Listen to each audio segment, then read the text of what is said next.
welcome to the Deep Dive. Today we are exploring a truly fascinating intersection of neuroscience and pharmacology, the psychopharmacology of chronic pain. It really is. Our mission is to take a deep dive into the foundational research that explains how the nervous system handles, and sometimes will mishandles, pain signals. Right. And crucially, we're unpacking the framework that explains why drugs traditionally used for things like depression are now some of the best treatments we have for pain itself. And what's so fascinating here is that we're really witnessing a fundamental paradigm shift. For so long, pain was seen as just a local problem, at the site of an injury. If the injury was gone, but the pain was still there, the patient was just stuck. Exactly, stuck between neurologists and psychiatrists. This new view establishes that pain, whether it's from a stub toe or from chronic stress, is really a single symptom. It's rooted in inefficient or maybe pathologically malfunctioning information processing in the central nervous system. Okay, before we get into the circuits, we absolutely have to nail down the vocabulary. Yeah. The terms here are so specific. We have to. Let's start with the big one. Pain itself. We all know it's that unpleasant sensory and emotional experience. And the most basic split is between acute and chronic. Right. Acute pain is what you expect. It's short, it resolves when you heal.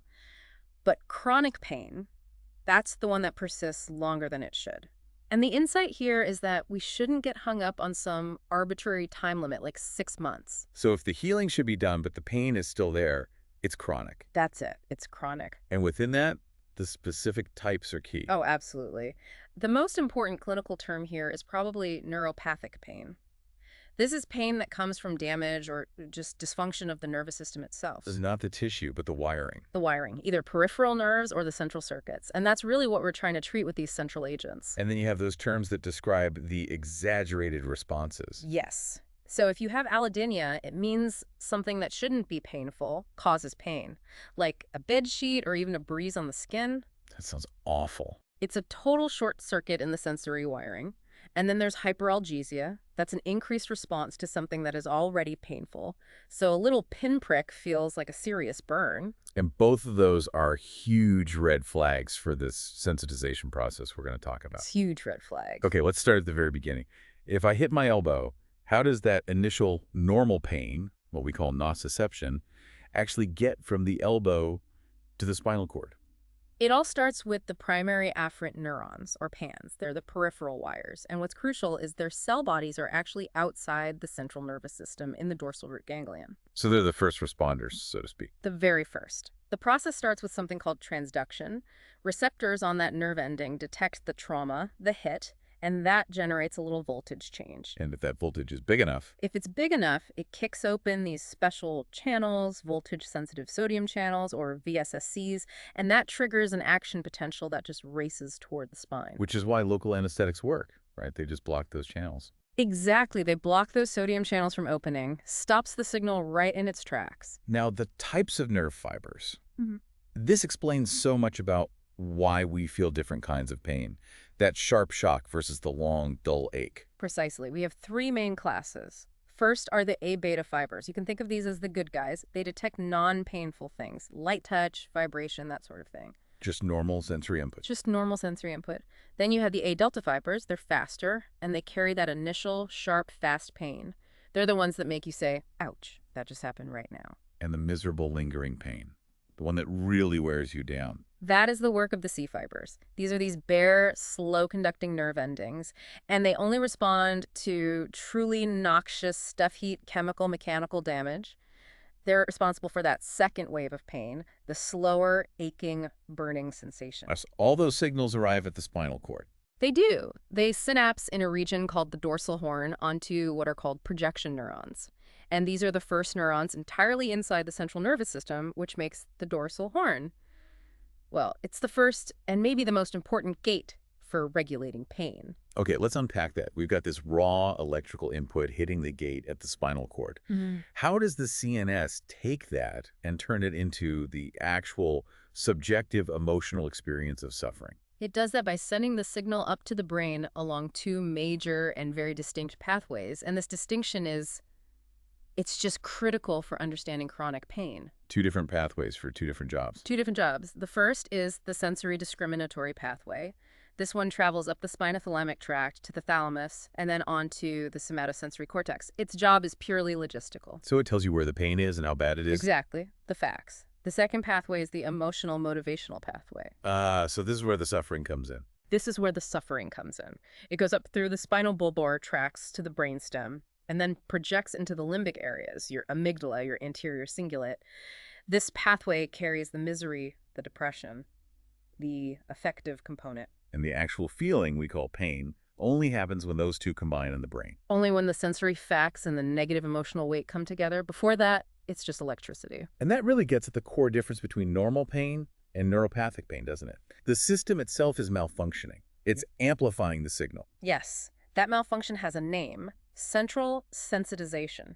It means the CNS is either turning up the volume on existing signals or, even worse, it's creating the pain signal all on its own. And this sensitization can happen in two main places, right? Right. First, you can have segmental central sensitization. Right. This happens right there in the dorsal horn of the spinal cord. Constant pain input literally rewires those neurons, making them hypersensitive. It's a phenomenon called wind-up. And this is what's behind things like diabetic neuropathy or the pain after shingles. Exactly. Or chronic localized low back pain. The problem is in that specific segment of the spinal cord. But the second type is the one that really links pain to things like depression. It happens higher up. That's suprasegmental central sensitization. This is plastic change happening in the thalamus and the cortex. There's a type A where the brain basically learns a peripheral pain signal and just keeps it running. Even after the injury is healed. Even after. But type B is maybe the most important idea in the whole chapter. The pain originates centrally. There's no ongoing input from the body at all. The brain is just spontaneously lighting up its own pain pathways. And that's the theory behind fibromyalgia. It's the proposed core mechanism for fibromyalgia, for chronic widespread pain, and for all those painful physical symptoms that come with depression and anxiety. This is where it gets really interesting for me. This idea of a symptom spectrum. You see this huge overlap between chronic pain, anxiety, depression. They absolutely share the same real estate, symptomatically and pathophysiologically. The model here says that pain is the same symptom, regardless of what you call the syndrome it's attached to. So whether you see pain in a patient with major depressive disorder or fibromyalgia. The underlying central sensitization suggests you should treat it with the same centrally acting agents, like SNRIs or your gabapentinoids. Let's focus on fibromyalgia, or FM, because it really is the poster child for this type B central sensitization. It is. It's defined by chronic, widespread pain and tenderness, but, and this is critical, there is no structural damage in the muscles or joints. It's a software problem, not a hardware problem. And it's diagnosed based on the widespread pain index, how many places hurt, plus the severity of other symptoms. Right, things like crushing fatigue, non-restorative sleep, and really significant cognitive issues. That cognitive part, the fibro-fog, is so common, and the chapter suggests there might be a physical reason for it, something about gray matter loss. That's the really troubling hypothesis. These are preliminary reports, but they suggest that the sheer persistence of the chronic pain signal might physically shrink the brain. Specifically, a decrease in gray matter in really important areas. Like where? The dorsolateral prefrontal cortex, the DLPFC, the thalamus. Loss of gray matter in the DLPFC is strongly implicated in those cognitive problems. The trouble with executive function, what people call fibro-fog. So we use this model of symptom circuit matching to figure out treatment. We match the symptom to the part of the brain we think is malfunctioning. Precisely. So we hypothesize that the widespread pain is linked to the thalamus, the fatigue and loss of interest. That's tied to the nucleus accumbens. And that fibro-fog, the cognitive stuff, we map that directly onto the DLPFC. And that map tells us which drugs might help. It points us to the drugs that can modulate those specific circuits. Okay, so let's move to the solution side. If the CNS is pathologically amplifying pain, does the body have its own volume control? And how can we hack into it? Let's talk about the descending inhibitory pathways. These descending pathways are the body's natural volume control. They originate up in the brainstem and project down to that dorsal horn gate in the spinal cord to actively dial down the incoming pain signal. They're always working, filtering out noise. Constantly. The chapter details 3 crucial systems. The one everyone knows is the opioid system. All right, endorphins. Endorphins. They act on what are called mu-opioid receptors to inhibit the signal coming in from those primary neurons. It's great for acute pain. But here's the key clinical insight. Chronic neuropathic pain is centrally driven. It's not just that incoming signal. So opioids often just don't work for something like fibromyalgia. They're often remarkably ineffective, which is why the drugs that do work target the other two systems, norepinephrine and serotonin. The two key monoamines. Exactly. Descending norepinephrine, or NE, is a powerful inhibitor. It acts on alpha-2 adrenoceptors, and it's a very strong brake in the dorsal horn. Serotonin, or 5-HT, is a bit more complicated. How so? Well, it can be inhibitory through some receptors, but it can also be excitatory through others, like the 5-HT3 receptor. So that's why just cranking up serotonin with an SSRI doesn't always help with pain. It's a huge part of the puzzle, and it brings us right to how the SNRIs work. The hypothesis for chronic pain is that you have deficient descending monoaminergic inhibition. Meaning your internal filter is broken. Your filter is broken. Normally, NE and 5-HT are filtering out all the little internal noises, your joints moving, your gut digesting. When that system fails, all of that normal, irrelevant input suddenly gets perceived as pain. So the goal is to fix the filter. You fix the filter. SNRIs, drugs like the loxetine or milnacipran, they boost both NE and 5-HT at the same time. By boosting that NE brake, you overcome the complexity of serotonin's dual role, and you effectively turn the volume back down. You restore the inhibitory filter. Which is why SNRIs work for pain and SSRIs are, not nearly as consistent. You need that norepinephrine boost. You need the brake. Okay, let's look at the other major class of drugs. The alpha-2 delta ligands, like gabapentin and pregabalin. If SNRIs are fixing the brake, what are these doing? They're targeting the hyperactivity directly. Remember, central sensitization involves a massive, excessive release of excitatory neurotransmitters like glutamate. And for that to happen, you need calcium channels to open. You do. You need these high voltage-sensitive calcium channels, or VSCCs, to open up. They are the gatekeepers that let the chemical message out. And the alpha-2 delta ligands. Yeah. They bind right to those gatekeepers. They bind to a specific part of them, the alpha-2 delta subunit. But the most elegant part of how they work is their use-dependent inhibition. Okay, what does that mean? It means they preferentially bind to the channels that are already open and firing way too much. So it's not a blanket shutdown of all communication? Not at all. Think of it like a smart circuit breaker.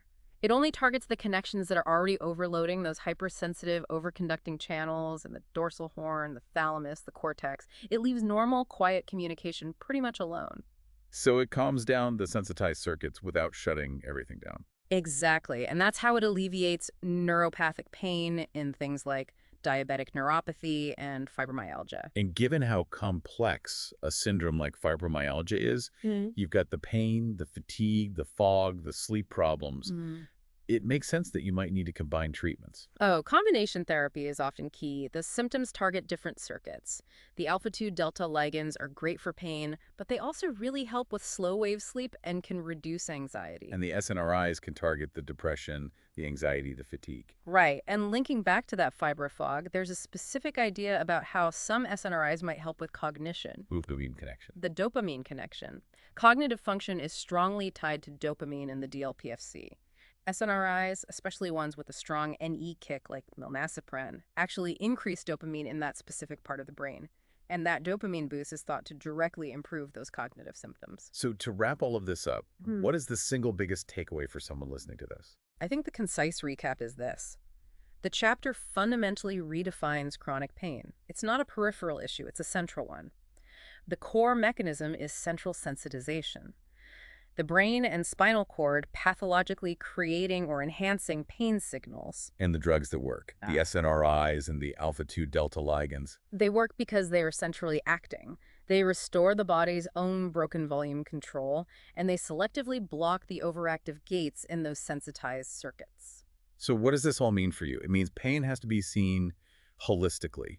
It's really becoming a kind of psychiatric vital sign. It needs to be evaluated and treated by addressing that central processing failure. And this whole discussion about intercepting sensitization, it raises a really important final question. If we know that chronic pain is, in a way, a learned process, a kind of molecular memory that gets imprinted on the brain, could aggressive early treatment of acute pain with these central agents actually prevent that from ever happening? Could you stop the chronic irreversible pain syndrome from ever setting in? Could you erase the memory before it becomes permanent? Something for you to mull over.